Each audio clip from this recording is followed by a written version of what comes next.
All right, we'll call the meeting to order at 6 o'clock. First item on the agenda is roll call. Nyla Fry. Here. Tricia Brown. Here. Sam Kaufman. Here. Kristen Runge. Here. Aaron Moran. Joe Zisselsberger. Here. Robert McPherson. Here. Second item is confirmation of open meeting compliance. I can confirm that the agenda was posted in all three official posting locations on 11/13/2024, and the final agenda and packet were made available online on 11/13. Two also important informational request is please be sure you've signed in on the sign-in sheet for all audience members with your name, address, and municipality. And those interested in public comment or public hearing, please be sure you fill out the form and hand it to me prior to that agenda item. All right. Next up is public comment. And one thing to note is that we do have a public hearing today. So if you're planning on speaking on an item in public hearing, please wait until we go to that item's public hearing. With that, do you have any cards for comment? I do. Maria Pat, 1000 Wexford Drive, Waunakee.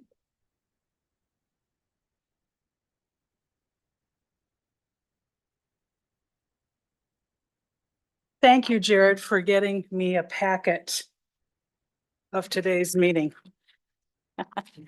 I couldn't get it off the computer. I tried really hard. I'm here for a couple of reasons. First of all, to thank Jared publicly for doing that. I probably owe the village half a ream of paper for this, but take it out of my taxes. They should cover it.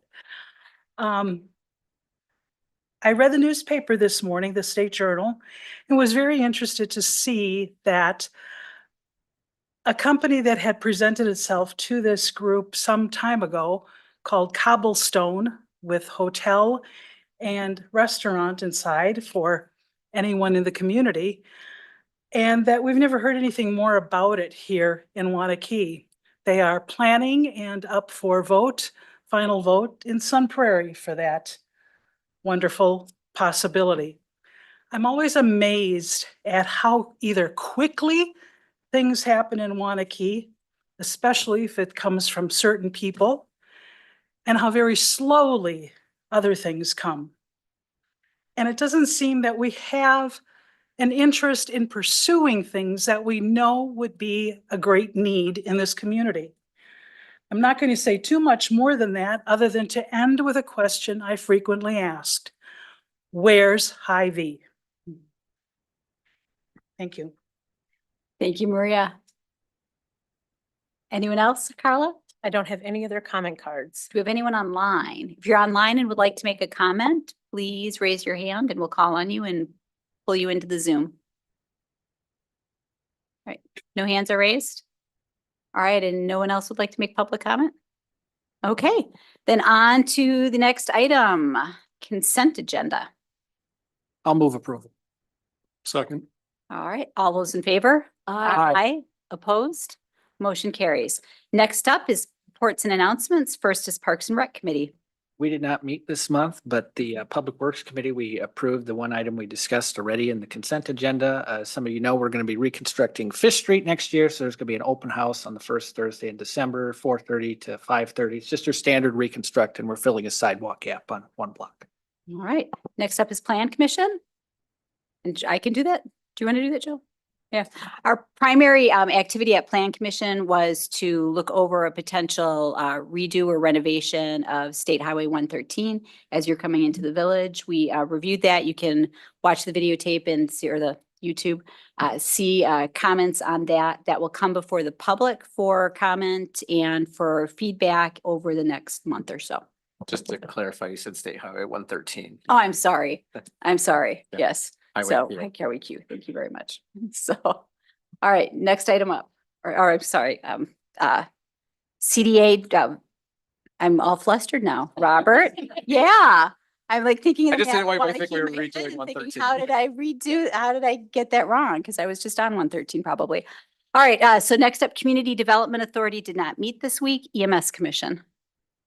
EMS met last Thursday. We did our annual review for Scott Russell, the director, and we had continuing discussions about the EMS district border discussion for best meeting Springfield's needs. All right.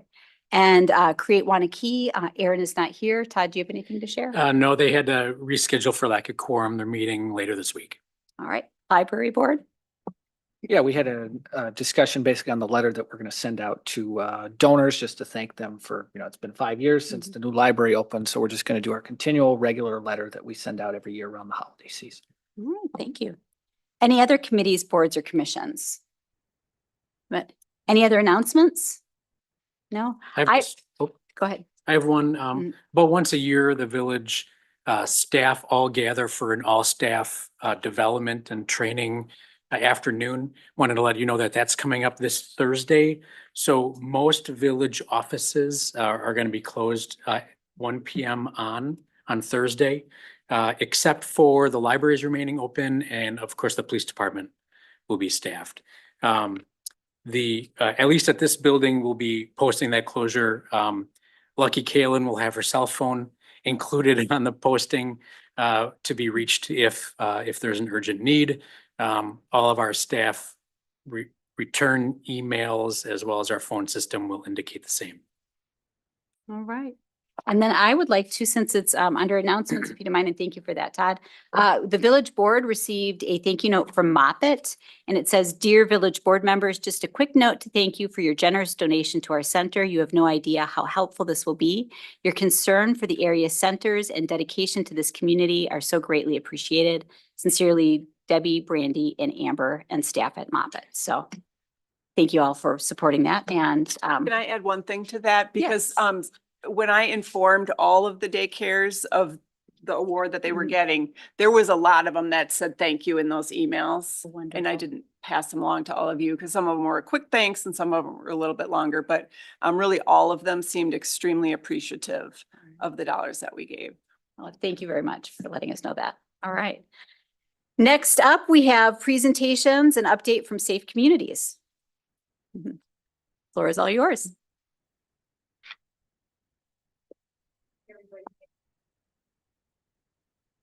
Thank you. My name's Cheryl Whitkey. I'm Director of Safe Communities. There we go. Thank you. There might be just a slight delay when you push the forward button, but give it a try. There you go. Okay. Well, first of all, I want to thank you. I don't know if folks are familiar with all the partnerships that have happened with Safe Communities and the Village of Waunakee, but Safe Communities is celebrating our 25th anniversary tomorrow at a party, and you're welcome to attend if you're interested. But basically, we've been partnering with Waunakee on the projects like the Stepping On program for older adult falls, all kinds of partnerships with the police department, fire EMS, and I'll talk more about those. But I just want to thank you for your support as a village, for all of your partnership. We are a coalition. We're about really bringing together partnerships, not so much building a staff empire. And that really only happens because of the involvement of communities and partners. So I want to thank you for everything that you've done to support the work.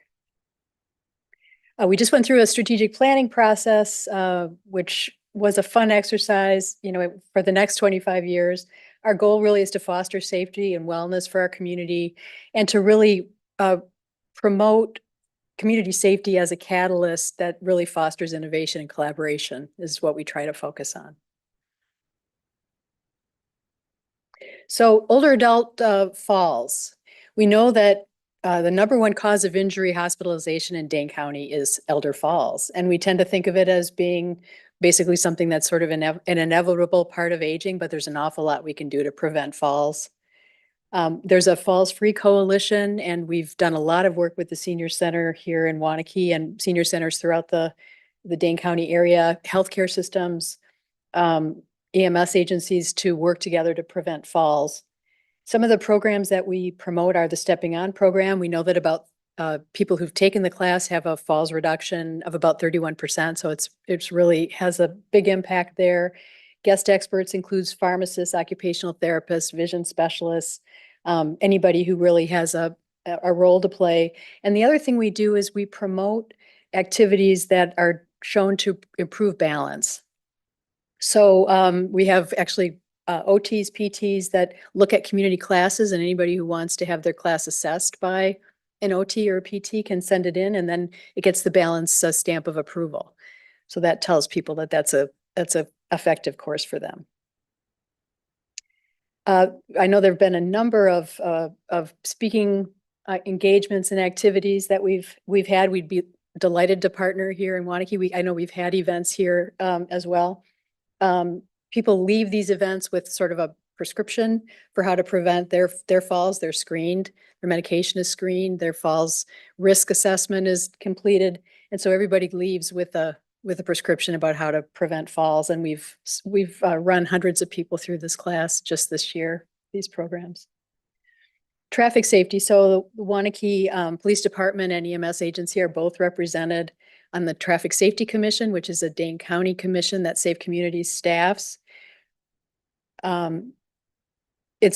We're actually one of a few TSC commissions that the Department of Transportation has sort of pointed out as being really an effective collaborative. They're using a lot of what we're doing as sort of a model for other communities. So we have events and public education campaigns like the Click It and Ticket, the driving sober campaigns that are partnerships with both law enforcement and community organizations to enhance traffic safety in the community. The pedestrian flags is something that actually started at a neighborhood association and has expanded throughout Dane County. And I know we've got sites here in Waunakee. There's about a 90% increase in yield to pedestrian rates when people use the flags, which is a pretty impressive number.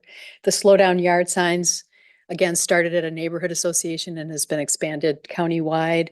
We have some new signs now, the blue turtles, and then also I am loved, please slow down, and you are loved, please buckle up signs. Suicide prevention, this is one of those intractable problems, but again, we know we can do a lot to prevent suicide, and Safe Communities and our partners have looked at this a little bit differently. We've really looked at means reduction, a way to make the community safer and the environment safer, in addition to addressing the mental health issues that people face. So for an example of that, our primary prevention programs, sources of strength, we get funding through the opioid settlement dollars for this program. We'd love to have this in Waunakee. It's an evidence-based program that helps kids basically connect with peer leaders within the school and adult advisors to help them if they're struggling. And also Safety First, which is really about helping kids identify when there may be a friend or family member who's at risk of an overdose and how to respond. So if you have any school connections and we could connect on that, we'd be delighted. I think something else that's really unique about what we do, again, is focus on the environment. So we know that 60% of violent deaths are suicides, and most of them are caused by guns. The guns are used as a means. So, and we also know that suicide is an impulsive act often. So talking to somebody about, all right, you're in crisis right now, let's just make your environment safe. Let's get the gun out of there for now. You have a right to have a gun, and it's not a matter of grabbing guns, but it's a partnership actually with gun shops and with healthcare to say, all right, you have a patient who's struggling with suicidal ideation. Let's get them connected with a local gun shop to lock up the guns at this time.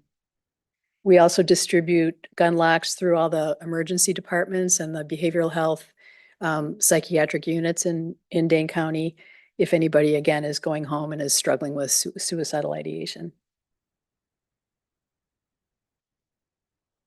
Holding Space is also a suicide prevention training that we're delighted to do in the community. It's very much focused on talking to somebody who's in crisis, not so much fixing the problem, but helping them sort of talk through how they're feeling and how to find resources.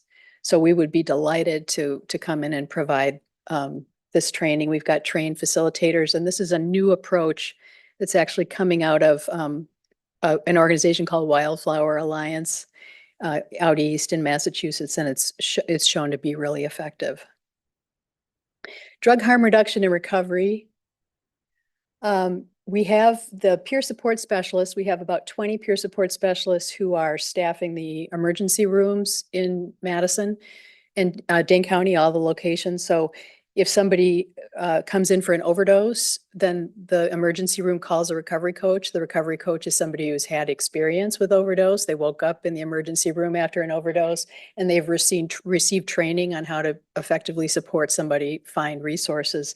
We also connect with people that are leaving jail. It's a really dangerous time for people who have addiction issues and are leaving jail. We want to make sure that they're connected with a coach and with medication-assisted treatment so that they can be clear in their recovery and not go back to use. So we have these Peers in the Park activities where we go where we know that there are people who are using, you know, or are at risk, and support them. We have cookouts, feed them, get them Narcan, try to connect with recovery resources. We have a 24/7 helpline that allows people to call anytime and be connected with somebody with lived experience. And, you know, harm reduction, we really have to make sure that people stay alive, first and foremost, if we're going to help them get over their struggles with addiction. You know, here in Waunakee and all of the EMS departments in Dane County now, there are oak boxes that are available for people to get Narcan 24/7 free of charge. So that was something that was funded through the opioid settlement funds.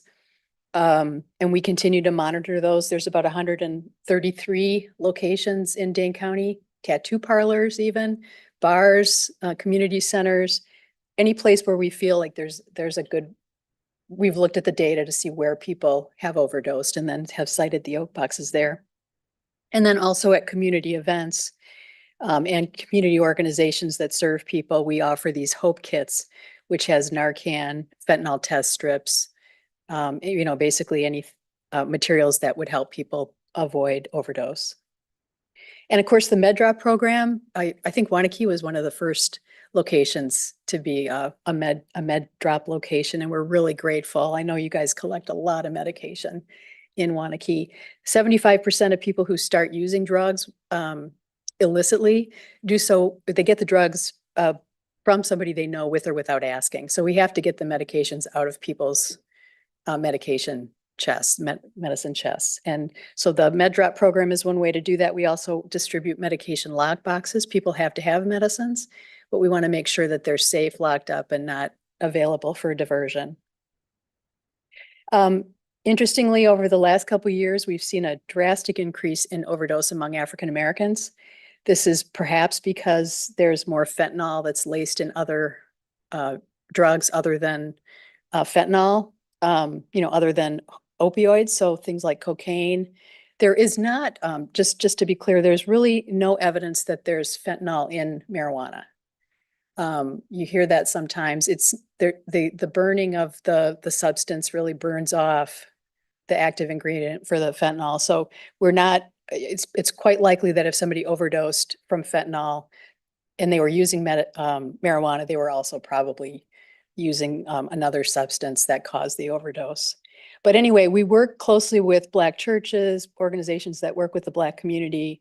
Again, people with lived experience. We have recovery coaches that are people of color and make sure that they're basically reaching people where they are.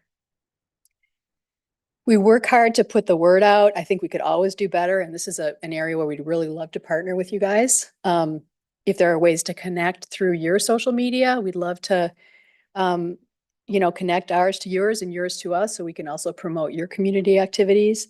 So if you are able to, I don't know if whoever does the social media, feel free to jump on that QR code or contact us about connecting. Our communications manager, Kaylin Stout, she updates our YouTube with the video recording. So she will be watching this and she'll reach out to you. Oh, awesome. Thank you. Okay, well, I thank you. I just want to say thank you so much for everything that you are doing. I know it's a big focus, you know, of you as staff and the board and the community to keep members safe. And I just want to thank you very much for your partnership and support. Well, thanks for being here. And before we let you sit down, does anybody have any questions? Before we let you sit down, does anyone have any questions? I forgot to turn my mic on. No, none. Thank you. Thank you. I do have a question. If we did want to schedule a holding space training, we just give you a call and put that on the calendar then? We would love Okay. it. Fantastic. Yeah, I think you'd be the first municipality to take us up on that. Okay. All right. We'd be very excited. You'll be getting a call from us. All right. Thank you. Yeah. All right. Next item on the agenda is we have a series of public hearings today. So first item for public hearing is we have it presented by you, Lauren, first. Okay. Discuss and take action on a request to rezone 5939 State Highway 113, not Q, formerly known as Meffert's dental offices from legacy non-conforming A1 agricultural to C1 for commercial use. And to you, Lauren. Yep, so it used to be a legally non-conforming use when it was a dental office. However, it's fallen out of that use for long enough that legal non-conforming zoning no longer covers that parcel.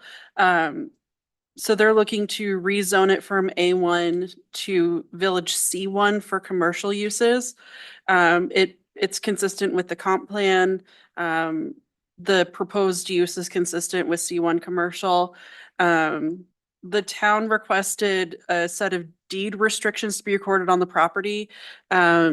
Village staff had initially discussed, when we heard this at Joint Plan Commission for the first time, we had discussed a conditional use permit. However, the town requested deed restrictions instead, restricting the uses to offices, business, and professional, schools, education, training centers, including the construction industry, nursery schools, and child or adult daycare centers, health, fitness, exercise, Pilates, and yoga centers, clubs, or gyms, medical, dental, chiropractic, optical, psychological counseling, or other wellness clinics, and barbershops or beauty shops. And then outside storage would be only allowed with additional consideration and approval from the Westport Plan Commission and their design review committee. So Plan Commission voted to recommend approval 6-0 without the restrictions. Joint Plan Commission recommended approval unanimously with the restrictions. And so we bring it to Village Board. All right. Thank you. So let's open the public hearing at 6:21 PM. If anybody that would like to speak on this in person. Don, did you want to speak? Yep. Feel free to take the podium.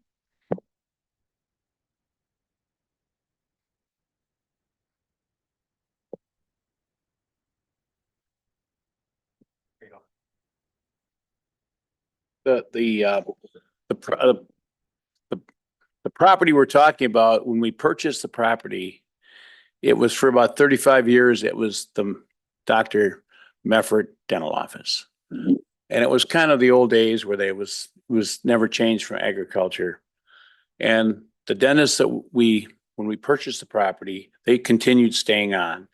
It was not a big deal, but there was a Montessori school wanted to take a look at it.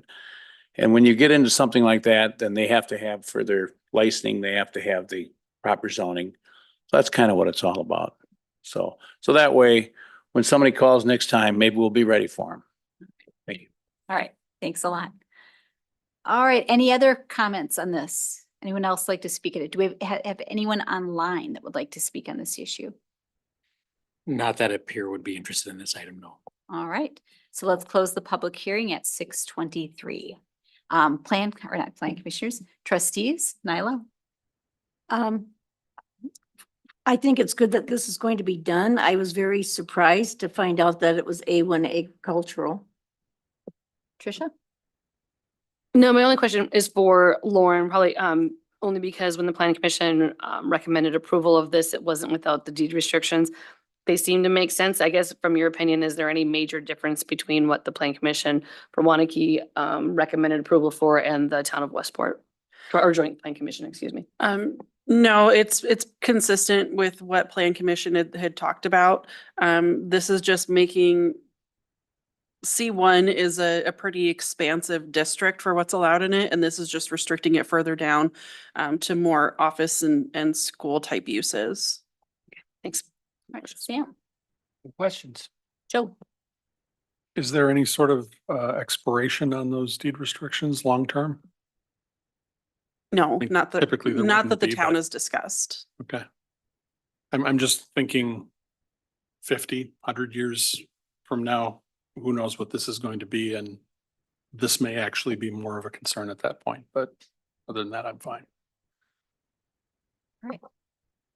Robert? Just gonna make the assumption then that, to build on what Joe said, that in the future board could vote to undo Well, actually, this is gonna become a part of. This is in the town, right? This is in the town, so this will be in the, This would be their problem. Yeah. If they incorporate that. Okay. Yeah. Nope, answered my question. Tricia. No, I'm going back. So you guys bring up a good point with the deed restriction that goes with the land, not with the zoning, correct? Or, right? So, I mean, It's with the land. So the deed, so that feels like weird zoning. it happens. We've actually done it. We did it with some property on Main Street because similar circumstance where I think there was, especially from a traffic standpoint, there was a little bit of concern that if we rezoned all of the land to commercial, we could end up getting uses that would adversely impact downtown traffic. And so I think we approved a rezone, but it limited the different to certain uses. And in part, there were a lot of these uses where it would be like, okay, the most people I'm gonna have in my store at one time is 2 because I'm gonna be meeting with somebody and then somebody's gonna be waiting. And so there are bases to essentially rezone it, but then try to narrow the scope of the uses. And my assumption, that's what the town is thinking here. And it's also true that it can be released in the future then too, depending on, you know, how this all plays out with respect to boundaries. Right. Any other questions or comments? All right, seeing none, do we have a motion? I'll motion to approve the rezoning of the property at 5939 State Highway 113 from legacy non-conforming A1 agricultural to the C1 general commercial district, conditioned upon the filing of deed restrictions limiting permitted uses to those identified. I'll second it. Any discussion on the motion? Seeing none, all in favor? Aye. Opposed, motion carries. All right, next item on the agenda then will be discuss, take action on a request by First Presbyterian Church, 5763 County Highway Q, to divide by 2 certified survey maps, 2.6 acres, to be included in the Kilkenny Farms West Plat, with the remaining 7.8 acres to remain in the town and be rezoned from A1 to G1. All right, Lauren? Yep, so First Presbyterian Church is located in the joint planning area just south of the village of Waunakee. They're requesting 2 CSMs to divide the parcel. The reason it's 2 CSMs and not 1 is because 1 is remaining in the town, 1 is going to be annexed into the village. And so that way we don't have 1 CSM that's covering 2 jurisdictions. And then because of an ordinance that requires land divisions within the joint planning area that have a legacy zoning district, if there's going to be a land division, they have to rezone to village zoning districts. So they're requesting that the first CSM, approximately 2.6 acres, would be rezoned from A1 to PUD and annexed into the village of Waunakee as part of a subsequent public hearing. The second CSM, approximately 7.8 acres, which is where the church sits, would remain in the town of Westport and be rezoned to village G1 institutional. It's consistent with the comprehensive plan. It's actually more favorable zoning to them to be G1 instead of agricultural.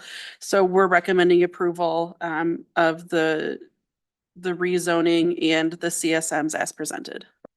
All right, let's open the public hearing at 6:28 PM. Do we have anyone that would like to speak on this item? Do we have anyone online? Watching for hands as always. I All don't right. think you'll see them on this one. And let's close the public hearing at 6:28 PM. And let's start on your side, Robert. No questions? Joe? Nothing. Sam? No? Tricia? Nyla? All right. Do we have a motion then? Can I make I just one guess, go comment? ahead. So I'm looking at page 51, recommended motion. The only thing that I would say, and Lauren already touched on this, is some of this land would be essentially conveyed from the property owner to the adjacent developer and then incorporated into that plat. So I think what you can do is, to the extent that you're going to use the recommended motion to approve the certified survey map at 5763 County Highway Q and to rezone lot 1 of the second CSM from legacy non-conforming A1 to village G1 institutional. That other lot will be in the next issue, next item. Next item. Okay. So we need to adjust our motion language. Well, and I guess the only other thing I would say is since the two do work together, if you want to wait to act on this until after you've acted on the next item, and again, staff recommends approval of all of this. But they are related to the point that you might want to wait. It's stated differently. If we're not going next to property, then I don't think this is, the first item isn't going to happen. So. All right, then let's move on to page 62, if that's all right with the group. And discuss and take action on request by Kilkenny Farms West for an amendment to the final plat of Kilkenny Farms West, included in the associated release of certain public utility easements.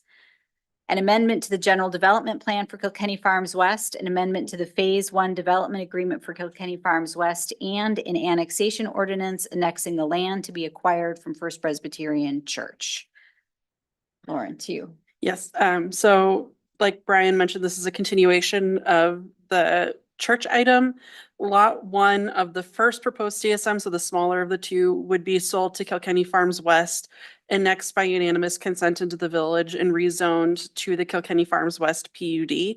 The lands would be used to create 2 new lots at the end of Mall Drive to the west, extend 4 lots off of the private outlots to the north, or what are called the courtyard lots in the GDP, and create 1 remote lot to the north.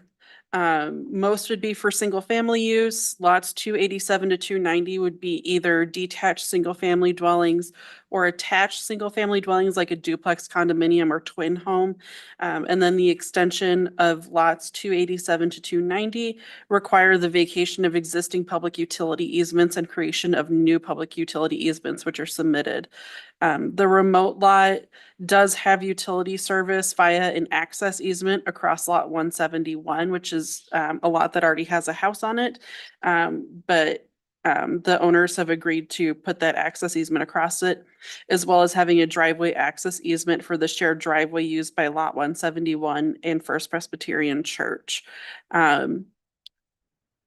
Staff initially expressed some concern about the remote nature of lot 120 or 291, but village code does give village board some leeway that they can waive the street frontage requirement where it determines that adequate access to the lot is provided by other means consistent with public safety, welfare, and convenience.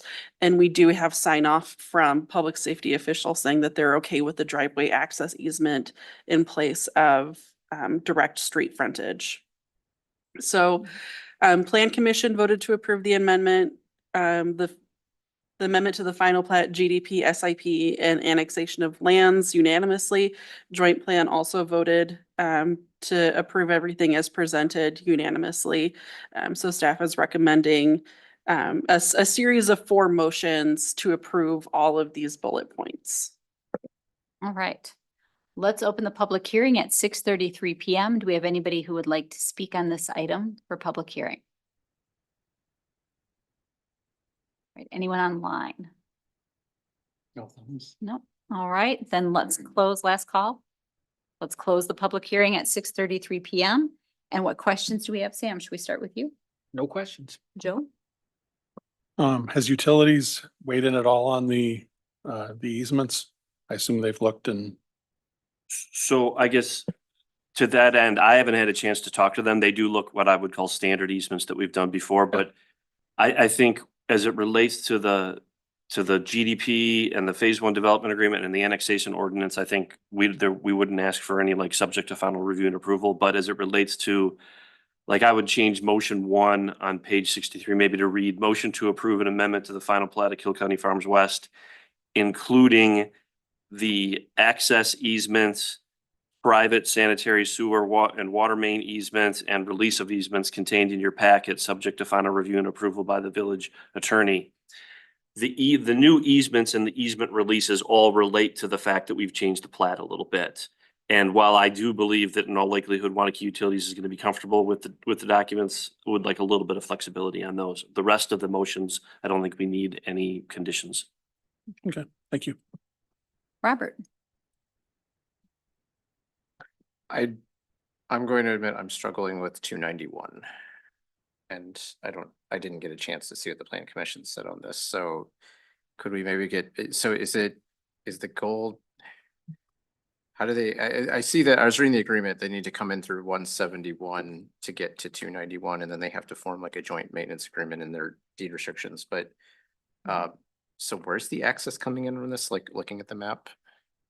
So let's go to page, I was gonna go to page, I'm on page 90. We're on page 90.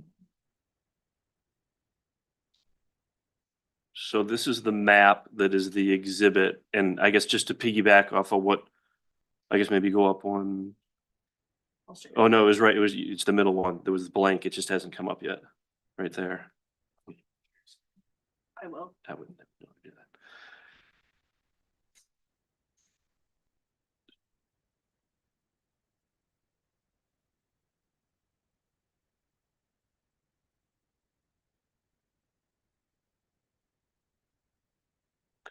So the hashed marks are the access and utility easements. And if you can, I don't know if we can zoom in a little bit. So I think initially, as Lauren said, staff is a little concerned with this. I think there are multiple reasons why staff ultimately is recommending approval. One is the church, which is, you know, to the south there, and lot 171 already have this access. So we're not changing the access at all for those two properties. All we're doing is adding that now essentially lot 291 is going to be the beneficiary of an existing driveway easement between the church and lot 271. So please don't change the page, Jared, but if you look at the actual driveway easement itself in paragraph or section 2.1 paragraph A, the existing easement, the access easement right now is incorporated into this document by record. So it will add a third lot that will be utilizing the access point as opposed to two lots right now. And that also then I think, as Lauren mentioned, fire, EMS, and police, I think, are all comfortable with the idea of that's okay to add, you know, one more lot to this existing access. But that's what it relates to. So these three lots would not be serviced by the roads inside the PUD, they would be serviced by Highway Q?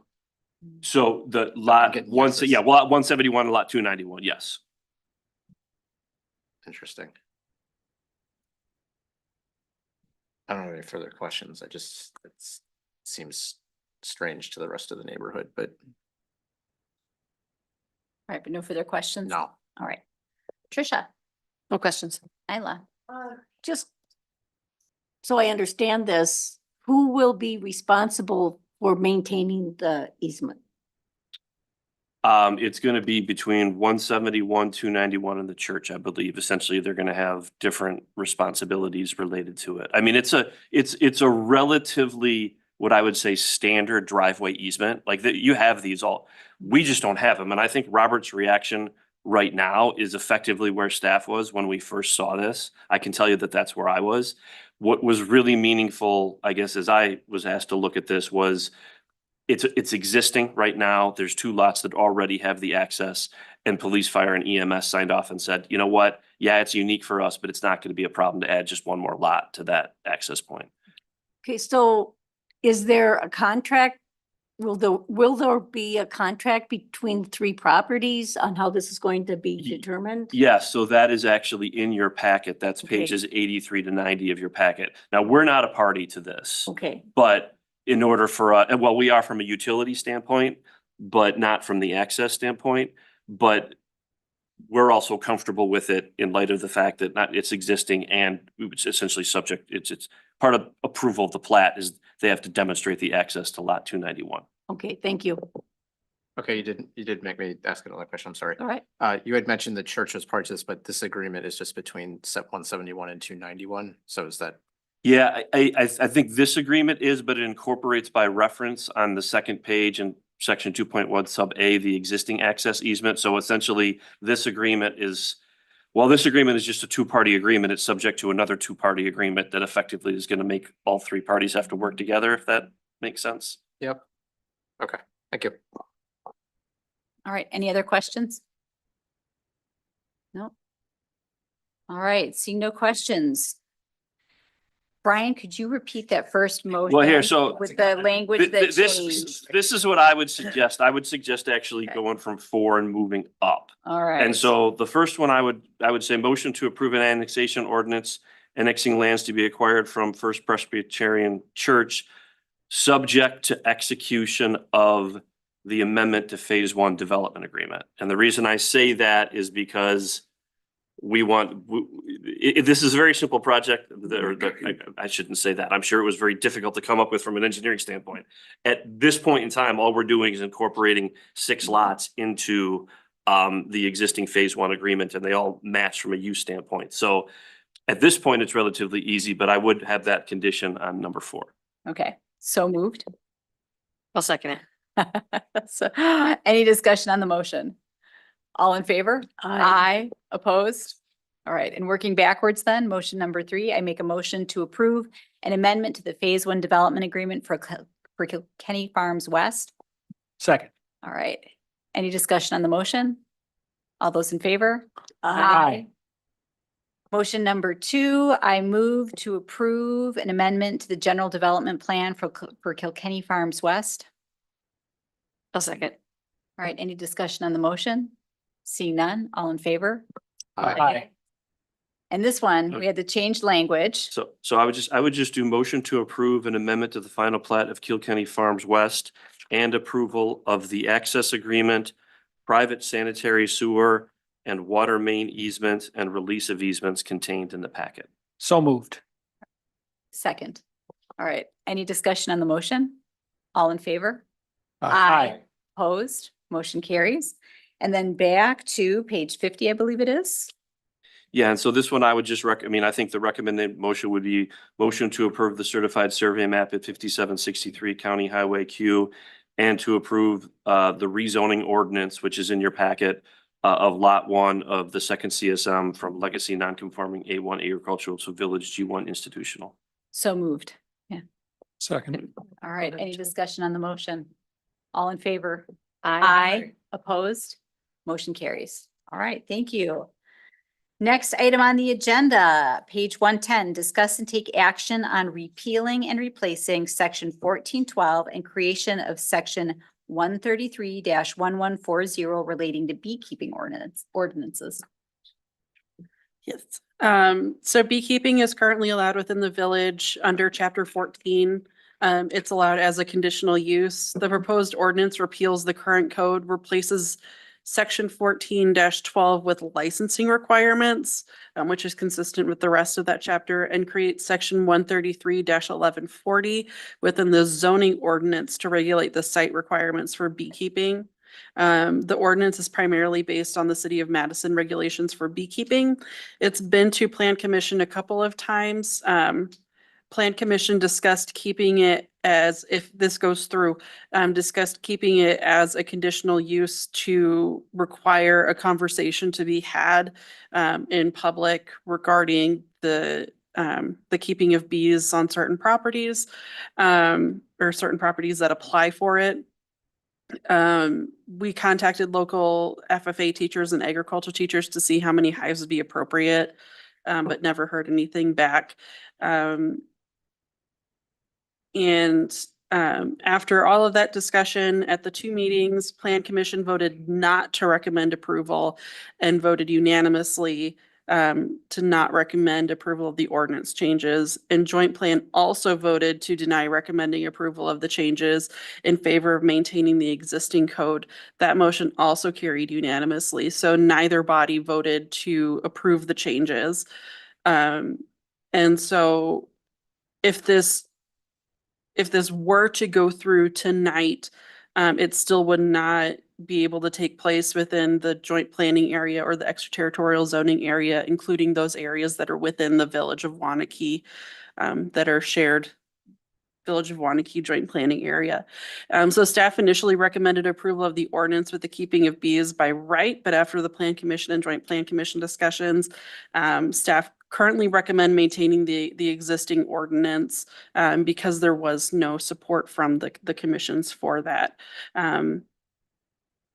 but should those ordinance changes be considered against the advice of Plan Commission and Joint Plan Commission, both committees were heavily in favor of maintaining the conditional use permit requirement. All right, let's open the public hearing at 6:44 PM. Do we have anybody who would like to speak on this item? Do we have anyone online who would like to speak on this item? I don't see any thumbs Okay, or hands. last call. All right, we'll close the public hearing at 6:45 PM. And let's discuss. Robert, I know this has been something you've talked a lot about, so if you don't mind opening discussion. Sure. So we originally, I was approached by some of our high school students that had reached out and asked when we were working on the keeping of chickens ordinance, if we would also look at the keeping of bees. I worked with staff on this one to try and come up with language that would not so much mirror surrounding municipalities, but kind of take from the municipalities that were already having success. We've had speakers come in here. We had an entomologist that came in and said, you know, I keep bees elsewhere in Dane County. It's great. People in the city said that they keep bees because it's legal there. I, did research on trying to see if there was, I took the concerns at the first Plan Commission meeting seriously about concerns about bee stings and things like that. I wasn't finding any evidence out there that was really backing that up. So a lot of the concerns that I had heard at that meeting that I couldn't address because I'm not on the Plan Commission did have to do with, taking things into conditional use, which is where I think this is still a problem. And the reason that it was to go by right is because if you have to go before a Plan Commission to justify why you want to do something on your property that you can legally do, literally half a mile away from the village, it seemed a little burdensome to put that on residents to have to come, maybe have to engage with council so they could come up and have a good defense for their conditional use being approved. I get it that some people are afraid of bees. I am not the largest fan in the world of bees, but I also, I'm not allergic to them. So I have a different risk calculation than some others may have to it. That being said, I still think it's the right thing to do to allow beekeeping by right, just because of the fact that, we have limited areas in the village that can already do it because a lot of the areas are either in the joint planning area. So just like the ADU discussion, there's a lot of places in the village that even though we've legalized something by right, you still can't do it. And then there's existing deed restrictions on a lot of properties in the subdivisions that doesn't allow them to have it. I'm not quite sure on Meadowbrook off the top of my head, but I'm pretty sure I can't have it in my own house because also I'm in the ETZ. So, I agree with the, the legal interpretation on why you could put conditions on conditional use. I still think that, if anything, cleaning up the code so that it's back with the other animals is still a good move because it kind of sits out there in its own area of the code. So we should at least clean it up. I'm willing to, say the 25 to 50 feet property line, 25 feet. I'm not sure. I can't remember off the top of my head. Lauren, where are we with, how close can a chicken coop be to the property line?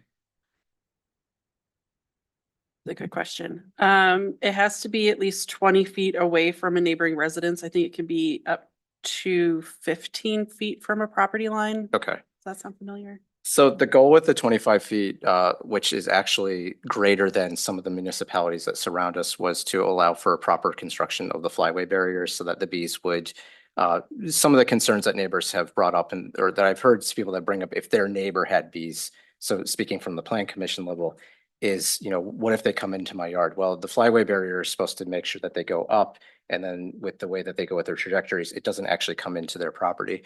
So 25 feet is a pretty big distance, especially when we're already asking for 6 foot, I believe, flyway barriers in the proposed language.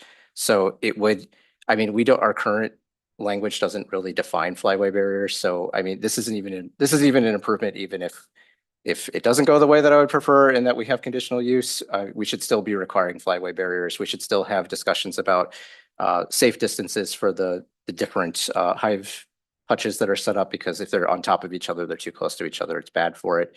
So I still think there's some positives in there, but again, the conditional uses, I think, we're going to be the bulk of the conversation. Thank you, Robert.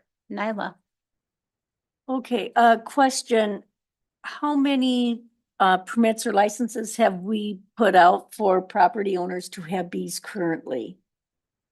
None that I'm aware of. Okay, thank you. First of all, I know about the flyaway barriers, but this is what I'm thinking is that you can put the barriers up, but the bees don't know about the barriers. The bees are bees. They're going to go where they go. And perhaps the barriers may direct them a certain way, but that doesn't mean they're still going to stay there. And having been on the Board of Appeals, I know that CUPs can get very sticky, very, very sticky. So I wouldn't suggest using CUPs to regulate these licenses in any way. One thing that I'm concerned about, and I brought it up before, is that I realize, because I have a friend who's a beekeeper, she would be very irritated with me for saying the things I'm going to say. But she's out in a rural community and she has an absolutely huge lot. So she lives in a different type of environment than we do in Waunakee. And I talked to her about what sounds. I've been told it's not the sound of a mower or a saw or something like that it upsets the bees. It's the vibration. But the way the bees react is it's an attack on the machinery or the person that is using this equipment. And if it happens to be hot weather, the attack is even harsher because it kind of riles up the bees. And that is my concern. My first concern with anything is safety and protection of the people in the community. And that's why I do not support this. I know we need pollinators, and we do have pollinators. We have butterflies and we have bees naturally, which probably aren't nearly enough. But we can promote having bees by having our wildflowers and our different types of gardens. So to vote to bring in beehives. Another thing that really is an issue with me is that it's such a limited area in Waunakee that could actually have the bees. And I'm thinking, why should the residents in certain areas of town have to possibly deal with this when it's, the HOAs won't need to deal with it. People in joint planning won't deal with it. So my question is, why should we do this? But my primary reason for this is because of safety. Thank you, Nyla. Joe? I see there's definitely some positives in here, but based on how Plan Commission and Joint Plan Commission went, I can't support it. Okay, thank you. Trisha? Yeah, ditto, Joe. Sam? I certainly share in some of the concerns that were raised. I don't have a problem with keeping the ordinance. I'm glad we're not axing it completely as Planning Commission initially recommended because of, there may be an educational purpose for it at some point. I would strongly recommend that the existing ordinance be worded to specifically refer to honeybees and not specifically bees, which I had requested in the draft because, there's different types of bees, Africanized bees that can cause, more stinging for people. So basically just, it's 1A in the new draft. It'd be good to have that included in there and change all the references specifically to bees to say honeybees. All right. So as written, can you in a short, we're allowing the bees, if we were to pass this, we would allow the bees in a broader territory within the yard. We'd require a flyway, which is something we don't have the existing. And this ordinance still does include a conditional use permit? Correct. Okay. Okay. So there aren't really that many substantive changes other than allowing us to go closer to a lot line and requiring a flyway. We actually moved it to be the same distance from a lot line is currently allowed under code Okay. after the first conversation with Plan Commission. Okay. All right. All right. Do we have a motion? Anyone? All right. Seeing no motion, then I'll motion to table. okay. Do we have a second? I would second that. Okay. And any discussion on the motion to table? Brian, do you want to advise us as to what happens when we table a motion? Well, just listening to the discussion, while it doesn't appear that you're ready to act on this tonight, it seems like we have an existing ordinance. It allows for a conditional use permit. The tabling the action tonight obviously doesn't take away the existing ordinance, and I haven't heard anybody say, I want to take away the existing ordinance. So bees are still going to be allowed in the village as a CUP. I mean, I've also heard people say that there may be portions of the draft that looks good. And so why I'm giving all this is it seems to me like tabling is the intent of tabling them for staff to be able to, go back and look at the ordinance and say, well, here's maybe some of the good stuff from the amendment, and we could figure out a way to build that into the So existing I'm gonna ordinance. interrupt you, and I rarely get to do this, but a motion to table is not a debatable motion. No, I'm just trying to figure out how long you want to table it for. Well, I mean, under the rules, if we don't take it up within a quarter, it's dead. Okay. I mean, is that not Robert's? rules? It's like, To be honest, I don't know exactly what the I know time you don't period is like it on that tables much. and Robert's rules because usually it's like we'll table it to the next meeting or maybe a couple of that would meetings. be, I would make a motion to postpone if I was gonna define a specific time. I actually I'm making a motion to lay to the table as in, if we don't pick it back up in the future, Okay. it's dead completely, but it's not a debatable motion. That's what I'm getting at. I was going to ask, are you tabling it so we don't run the clock out? I'm tabling it so we don't run the clock out. Well, it's not debatable, so I don't know what your Okay. question would be in that case. It's a legitimate motion to table and it has a second, so we have to Okay. vote on it. All right. All those, well, do you want to, so we can't No, take it I up in mean, the if- future with yeah, the I table? I'm just- Just looking for explanation so people know what they're voting on. It's Yeah. the true motion to table. We would place it on the table and until either we take it up again or Mhm. it dies on the vine. All right. All those in favor? Aye. Aye. Opposed? Nay. Aye. Abstentions? I'm going to abstain. Well, Then that it puts us fails. 3-2. Yeah, it's a tie there. Yeah, so, what do we go with? Well, I mean, so if I understood, we had three votes in favor and 3 that essentially are no's, so it's not going to be tabled. Now, that doesn't mean, I guess, it's up to you all. I mean, it's your ordinance, but the discussion that I heard didn't necessarily mean this is going, there may be something that staff should bring back, and I guess we are still on this agenda item, so to the extent that anybody wants to see modifications, or maybe it's, you don't want to. I just, that seemed to be the direction the discussion was going as I was listening to it. I guess my reason for saying that is that I didn't necessarily need an emotional, that didn't really mean anything. If staff feels like they want to come back with some clarifications to present to us, I'm fine with that. If not, I think leaving it just as is, then is fine. It's fine too. Mhm. I think it would be a good idea just because of some of the ambiguity in there, just to clean up some of the existing ordinance. We don't want people to keep, Africanized honeybees, which are a Yeah. greater health issue for people. I would also recommend when you're looking at ordinances, there's probably a couple things you could add from the Stoughton ordinance. It's very good about combs being left in yards, things like that. So. So at the end of the day, even though we voted to table, not table, do we want to keep discussing this then? I mean, if there are changes that can be made to update the ordinance, I think that's really what it's coming down to. I mean, I'd like to do that. Yeah, I have no problem with that. Joe, any opinion? I'm fine with that. Okay, Robert? Made my motion, so. All right, Tricia? Yeah. Okay, Nyla? I would like to see there not be honeybees in Waunakee. Okay, So that's where I am. all right. All right, so it feels like we are not moving forward this at this moment in time then. And based on our vote, Brian, is that correct? I'm muddling the waters here. realize that.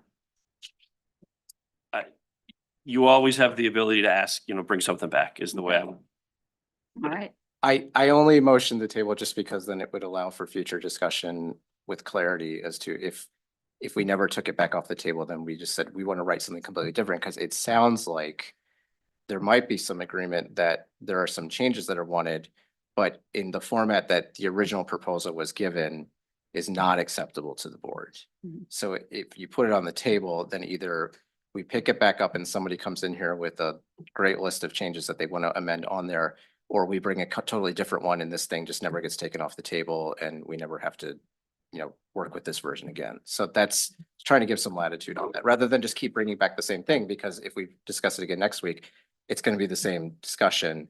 And while we are relying on staff to make changes, I mean, we have the same ability to make changes ourselves and submit for those changes. So just putting that out there. All right. All right. So with a tied vote, we are essentially tabling, not tabling it. Well, if the motion to table doesn't pass, but I would, the only thing I would leave you with is I think you still have the flexibility to do what bring it Robert back was in. identifying if you want to pursue it. Okay, thank you. Mike, I have one question. This actually is legitimate. If it's with the timelines, with how state law works with ordinance proposed changes, if we take no action, are we in any? It's only that we could take up action. It has nothing to do with nothing automatically will happen. I just don't want anybody accusing us of. No, I think you've had a good discussion. It's already gone to Plan Commission twice, but this is one of these items that's completely within your discretion. And I don't think that you're subject to a specific timeframe. Okay, just want to make sure. Thank you. On to the next item. Public hearing and discuss and take action on 2025 budget and the 5-year equipment replacement plan and set the tax levy for the 2024 tax year. So Renee, is this to you? Yes, I'm just gonna bring up a small slide deck to go through before we open the public hearing.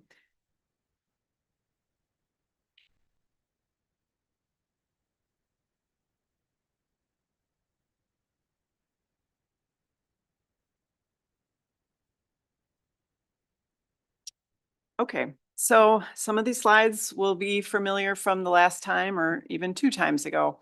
But we're finally on the last bullet on the schedule where we're gonna hold the required public hearing, and then the board will consider the final 2025 budget. So we know a little bit more information on the other levies. Today, we received the Dane County levy. Theirs was an increase of 2.65%. Again, that doesn't necessarily mean that's what tax bills are going to go up. Some key pieces that we are still waiting on are the credits, and these are direct deductions from people's tax bills. So the school property tax credit, the lottery credit, and the first dollar credit, I believe the statutory deadline is in a couple days where we will find out that information. And at that point, we will be able to set the final mill rate. Oops. So no changes to the proposed tax rates from the last meeting. Really, I didn't make any changes to the budget that I can think of based on the last discussions and the public comment, the extra public comment. Everything was left as is. And so this is also the same. Again, the average home in the village would see an increase of $82 to the village share of the tax bill. Just a reminder, this is the 5-year equipment replacement plan, which you will be also acting on, the details of which were in the packet. This is just a summary. But you may recall last year we started having the board approve the 5-year rolling plan so that things could be ordered timely, because some big dump trucks and other vehicles have a long lead time. And they can't just wait till after the budget is approved and place an order. It's quite a bit in advance. So this is a summary of that. Same rule of thumb that we've had at the past few meetings. If you want to go up or down in the levy, $10,000, it's going to raise that tax bill $2, raise or lower the tax bill by $2 to the average home. A little bit different than last year, and obviously we'll have the public hearing first, but I just wanted to mention this. I have created 2 suggested motions. One to meet our ordinance and approve the budget and the expenditures through a resolution. And then I added a second one because I did think we were a little bit lacking compared to some other municipalities in terms of actually approving the levy. And so I added a second motion, which ties to a second resolution. That would be the recommended action after the public hearing and discussion. And happy to answer any other questions. All right. Thank you very much, Renee. Let's open the public hearing for 7:05 PM. Do we have anybody who would like to speak on the budget for public hearing? Do we have anyone online who would like to speak on the public? on the Well, budget? we have two online. One is Veronica Castillo from WNC. She indicated that she didn't have comments to make, but she is available if the board has questions about the shared position item later on in your discussion. And then also I see Waunakee Library is online. I'm guessing that may be Eric. I don't know who it is, but identified hand raised.